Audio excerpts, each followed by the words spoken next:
Welcome to the BACnet/IP BBMD simulator.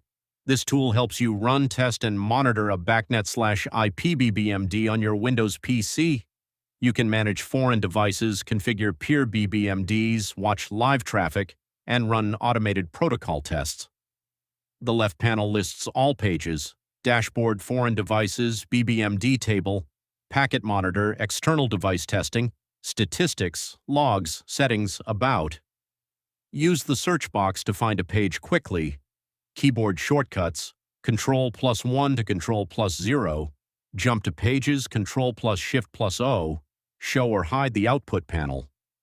The status bar at the bottom shows if BBMD is running, how many foreign devices are registered, and how many BBMD peers are configured. Each page has a question mark button for help and a theme toggle for dark or light mode.